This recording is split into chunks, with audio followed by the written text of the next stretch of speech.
Straight ahead on Fox 44 News at 5:30, September is dedicated to Suicide Prevention Month, bringing awareness and support to those battling with their mental health. And we hear from the father of a child who took his own life after being bullied at school. Also, the FBI battles to prevent other countries from intervening in the presidential election. Live from Waco, Temple, and Killeen, your news now. This is Fox 44 News at 5:30. Good evening and thanks for joining us for Fox 44 News at 5:30. I'm MG Montemayor. Well, depression and anxiety has no age. Whether it's you or someone you know, it's important to get help if you need it. During Suicide Prevention Month and every month, Fox 44 wants you to know you are not alone. According to the American Foundation for Suicide Prevention, suicide is the 11th leading cause of death in the United States. And after the pandemic, many people from children to adults sought professional help for their mental health. Healthcare professionals say depression is more common among females, whereas suicide is 4 times more common for males. Most people battle with depression for years, but keep those emotions in because they don't want to worry their loved ones. By being a listening ear, that just kind of helps reduce that shame and that stigma, but then also encouraging them to seek out professional help. While many people do seek professional help, others don't due to the cost. So across schools and college campuses, students are able to speak with counselors as they please. Later on Fox 44, we'll hear the story of a mother who has persevered following the loss of her son. We continue our coverage on Suicide Prevention Month and are joined now with David James, a father who has faced the unthinkable. David lost his 13-year-old son, Peyton James, to suicide in 2014 after he was bullied at school.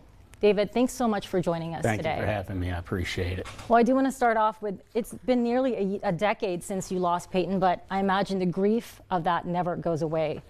With suicide being the second leading cause of death for people ages 10 to 14, how important is it for you to raise awareness to this day? It's incredibly important. I mean, this is a problem that's not going to go away.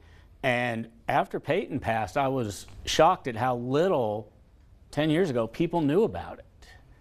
And the stigma behind mental health issues and suicide was incredible.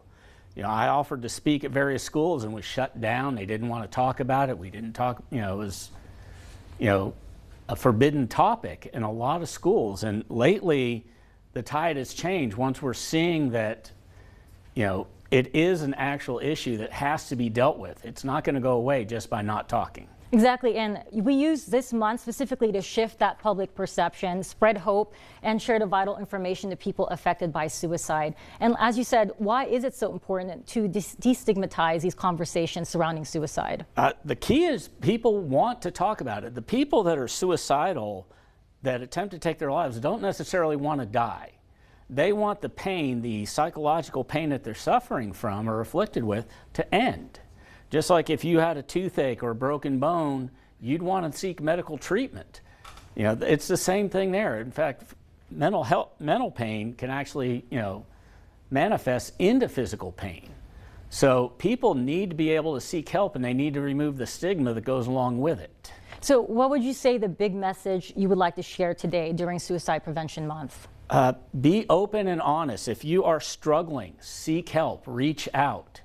If you see someone that is struggling, if you see sudden changes in mood or attitude from their personality, talk to them, be there for them. The American Foundation for Suicide Prevention, has a, has a program called Talk Saves Lives. And that's the key right there, is you have to put it out there. They used to say that if you talked about suicide, that, it was going to put the idea in their heads. It's already there. They just need to be able to speak about it and not feel that stigma that something is wrong with me. And finally, I did want to ask you about the Peyton Heart Project and how it raises awareness in hopes of helping those who are struggling with suicidal thoughts. So tell me a little bit about these hearts and what these are. The concept for it began about 10 years ago. A couple of ladies from New Jersey named Jill Cuban and Sue Harris contacted me and said, we'd like to start this project where we take these small handmade hearts, you attach a positive message, and you leave it where people can find it. The whole idea being is, if you're struggling and you're looking for that sign that someone cares, here it is. On the other hand, if you're doing okay, You know somebody that's going through something. Get this in their hands and let them know that somebody cares. I think for a lot of people struggling, they don't want to be a burden. They think that nobody's going to care. You know, their mind has convinced them that the world would be better off without them. And they need to know that their life matters. And that's the key right there. And it's something they can carry with them, they can have with them. You know, they can pass it on to somebody. It's a small token, but the whole idea behind it is just incredible. And tell us again what website we can find these on. It's at thepeytonheartproject.org. We're on Facebook, we're on Instagram. You can find us there. And you know, you can actually order hearts from us that you can scatter within your own community. Thank you so much, David, for joining us today. Appreciate your time. Appreciate it. Thank you for having me. Well, there are many warning signs of bullying, but sometimes they can be difficult to detect. According to stopbullying.gov, it is important to talk with children who show signs of being bullied or bullying others. Some of those signs are unexplainable injuries, lost or destroyed possessions, feeling sick or faking illness, change in eating habits such as suddenly skipping meals or binge eating, difficulty sleeping or frequent nightmares, avoidance of school that could result in declining grades, and self-destructive behaviors such as running away from home, harming themselves, or talking about suicide.